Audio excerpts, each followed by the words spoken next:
Bonjour à tous et bienvenue sur NeuroGym en ligne. Je me présente, je m'appelle Cindy Gauthier, je suis physiothérapeute et chercheuse en réadaptation.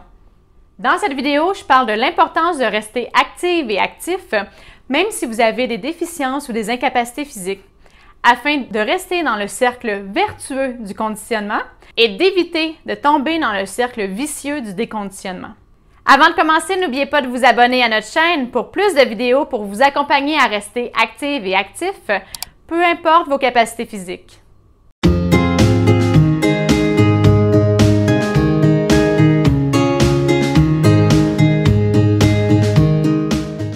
Donc, l'activité physique, on le sait, a des effets positifs sur le corps et les performances physiques. Donc, elle améliore la force musculaire et augmente la masse musculaire. Elle améliore la capacité cardio-respiratoire, l'endurance, l'équilibre, la posture et peut aider également à préserver une bonne densité osseuse. L'activité physique régulière et l'augmentation de la masse musculaire permet d'augmenter le métabolisme de base, le métabolisme de repos, qui permet de brûler plus de calories au quotidien et ce qui aide également au maintien d'un poids santé. Tous ces effets positifs-là s'additionnent. On peut même dire que c'est exponentiel. Donc, si on améliore une composante, ça va faciliter l'amélioration des autres composantes. Par contre, il y a également l'effet contraire. Si une personne est sédentaire, on verra un cercle vicieux de déconditionnement qui va être lié au manque d'activité physique. Et pour une personne qui a une déficience ou une incapacité physique, ça peut avoir des effets directs sur son niveau d'autonomie et sa qualité de vie. Si on prend par exemple une personne qui a une incapacité et qui est en fauteuil roulant manuel, si cette personne-là ne fait pas d'activité physique, elle va possiblement perdre la masse musculaire. Donc, son métabolisme de base va diminuer. Et s'il n'y a aucun changement qui est apporté à son alimentation, elle risque de prendre du poids. Le manque d'activité physique aura également des effets négatifs sur sa capacité physique et elle pourra perdre la force musculaire. Donc, ce qui peut arriver, c'est que les tâches quotidiennes, comme par exemple aller faire son épicerie en fauteuil roulant ou faire ses transferts, peuvent devenir de plus en plus difficiles à effectuer. Si on prend l'exemple des transferts, si la personne a pris du poids, mais qu'au même moment, elle a perdu de la force musculaire, ça va être plus difficile de soulever son poids et de faire ses transferts. L'effort relatif demandé pour cette tâche-là va devenir de plus en plus grand. Son endurance et sa capacité cardio-respiratoire vont également progressivement diminuer. Donc, les tâches qui avant étaient faciles vont devenir difficiles et la personne va être essoufflée et fatiguée en les faisant. Ce qui va arriver généralement, c'est que la personne va avoir tendance à moins faire les tâches quotidiennes qui deviennent de plus en plus difficiles et voire même à les éviter complètement. Donc, elle fera plus ses courses par elle-même, elle demandera à quelqu'un ou commandera en ligne et elle va limiter les occasions de faire les transferts. Son niveau d'activité physique va donc encore plus diminuer. C'est pour ça qu'on parle d'un cercle vicieux de déconditionnement. Sa capacité physique, donc sa force musculaire, l'équilibre, l'endurance, la capacité cardio-respiratoire vont graduellement diminuer.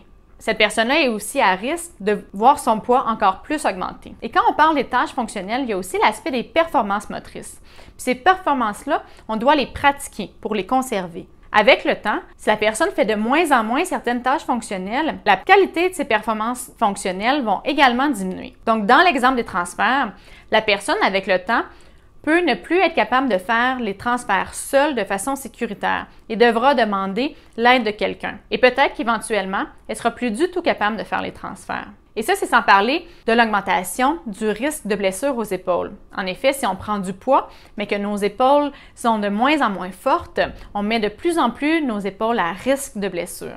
Heureusement, le cercle vicieux peut être inversé pour devenir un cercle vertueux, beaucoup plus positif. Alors, plus vous ferez de l'activité physique, plus vous aurez de la force, plus vous aurez de l'endurance, de l'équilibre et vous aurez également plus d'énergie pour en faire davantage. Et ce sera plus facile. Le maintien d'un poids santé sera également plus facile. Ici, je vous ai donné un seul exemple d'une personne en fauteuil. Et bien sûr, chaque cas est différent. Malheureusement, certaines personnes n'auront pas les capacités physiques de faire les tâches que j'ai utilisées en exemple. Et pour certains, le maintien d'un poids santé et l'augmentation du métabolisme de base va être très compliqué, très difficile, parce qu'une grande partie de leur corps est paralysée. Cependant, on a tous des choses qu'on aime faire et qui pour nous sont importantes. Que ce soit de marcher ou de s'alimenter seul, toutes les activités qui pour vous sont importantes vous demandent un certain niveau de capacité physique. Et ce niveau-là doit être préservé. Donc, l'activité physique est importante, peu importe vos capacités. Par contre, dans le cas où la chaleur et l'activité physique d'intensité élevée peut exacerber les symptômes et que certaines précautions doivent être prises, comme par exemple dans les cas de sclérose en plaques et de certaines dystrophies musculaires, il est fortement conseillé de consulter un professionnel avant de débuter un programme d'exercice.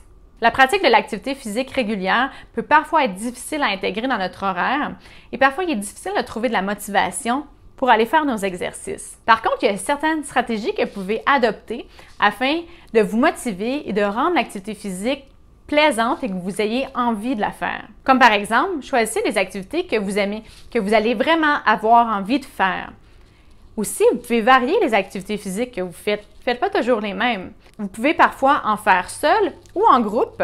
Il est recommandé aussi de vous fixer des objectifs qui sont réalistes, que vous allez pouvoir réaliser et être fier. Donc, évitez de vous fixer des objectifs qui sont trop gros et qui vont vous décourager parce que vous ne pensez pas pouvoir les accomplir. Commencez par des petits objectifs et en cours de route, vous pourrez vous fixer de plus en plus gros objectifs. C'est la même chose pour l'horaire. Commencez par des séances plus courtes, peut-être plus fréquentes, au lieu d'essayer de rentrer des longues séances d'exercice dans votre horaire. Vous pourrez peut-être éventuellement augmenter la durée de vos séances d'exercice, mais au moins, vous ferez de l'activité physique de façon régulière. Une des choses qu'on voit également, surtout en début de saison par exemple, c'est de commencer trop rapidement et d'en faire trop au début, d'ainsi trouver ça difficile, même d'avoir des courbatures et d'être un peu découragé par la suite. Donc, allez-y doucement, allez-y par des courtes séances de plus faible intensité et vous pourrez augmenter la durée et l'intensité graduellement.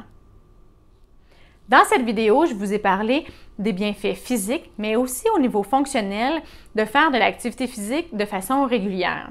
Dans la prochaine vidéo, je vais parler des bienfaits au niveau des fonctions cognitives et également au niveau de l'humeur.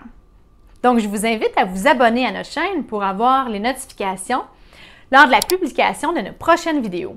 Également, à chaque semaine, 3 fois par semaine en fait, le lundi, mercredi et le vendredi, je publie des séances d'exercice. Donc, je vous invite à venir bouger avec nous. Sur ce, je vous dis merci d'être avec nous. Je vous souhaite une excellente journée et à bientôt dans une prochaine vidéo.